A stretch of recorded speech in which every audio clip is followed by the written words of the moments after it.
Yeah. As you go through the change of address forms,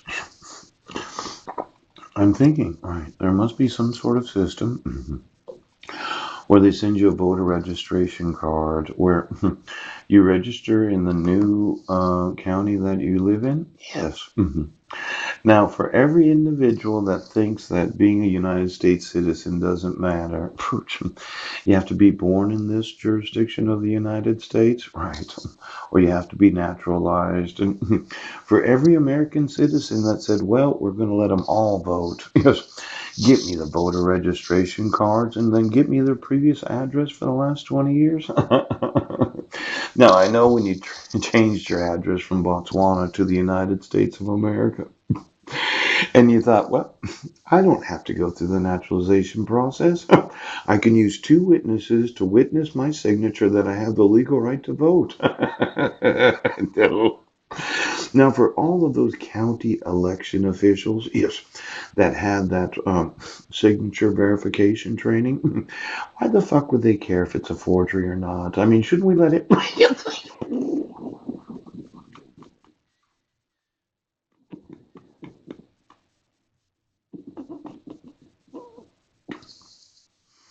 It doesn't. Why don't we just let any old individual, yes, sign any document they want without proving their actual identity? Now, this concept of being a witness, a victim, or an informant, yes, I've informed the county election districts. I emailed them. Yes, yes. They have to say an actual oath, very similar to those in office. Yes. And I just found out that they have signature verification training by those that are employed in law enforcement. That means they're personally liable for the refusal of the enforcement of the laws of this state and every state of the United States. Now, when I told you I was going to shoot, I think it does matter. Pooh. Now, being a citizen is more than just a signature on a voter's ballot. Pooh. It's a signature. Oh, on a registration card? Yeah. It's a signature on a change of address. It's a signature on a home mortgage. It's a signature on a court order. So, whatever individual decided that citizenship doesn't matter, I would consider that you should reconsider exactly the importance of what he's talking about. Now, whoever knowingly uses intimidation, threatens, or corruptly persuades another person or attempts to do so, or engage in misleading conduct toward another person with intent to influence, delay, or prevent the testimony of any person in official proceeding. You remember those official proceedings that I was telling you about that I went through while I was on Guam called diversion? Yeah. That you said that it's not violence against the United States to refuse the court order? Yes. And then you said, well, we can use forgeries and we can have, well, it is violence against the United States. Um, how do I know the individual was the actual person that I was married to without signature verification of the person that petitioned the court? See, there is nothing identifying the actual biological mother, and as much as the court thought that they had the jurisdiction, I'm absolutely fucking sure that all of you can go to prison. Now, you're intimidating me, aren't you? You're harassing me. And you've corruptly persuaded another person, yes, to engage in misleading conduct toward myself with the intent to um, withhold testimony, withhold a record, document, or other object from an official proceeding. Let's say you withheld the actual expungement and dismissal order from Guam, yes, from an official proceeding involving dissolution of marriage and a protection order, yes, when I had provided it to my public defender. Yes. And you said, well, it doesn't matter. Clallam County's not Guam. Now, the withholding of any official court document, well, that'll get you 10 years. Were you going to try to kill me again?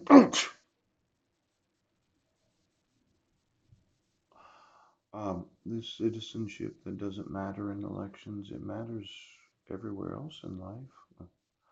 Now, this court order that you've obstructed the emission of, and you say that I committed domestic violence and child abuse while we lived in Washington State. You made up some shit about, well, couples have arguments when they've been married for 10 years. Has nothing to do with pregnancy. When you're going through the very trying time of trying to decide, do we go on welfare or not? Am I going to be able to sue any insurance? A lot of wives would get frustrated that they didn't have $200,000 a year to spend.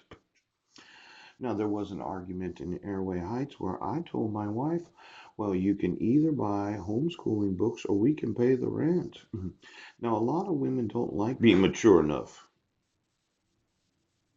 to have to accept that there was a housing crisis. We lost our home to foreclosure and we had to go on welfare because I could not earn a living. Now, when you marry a man that's a stockbroker, yes, that happened to start a couple businesses that did support his family, right? And you have to make the hard decision that you can't purchase every fucking thing you want.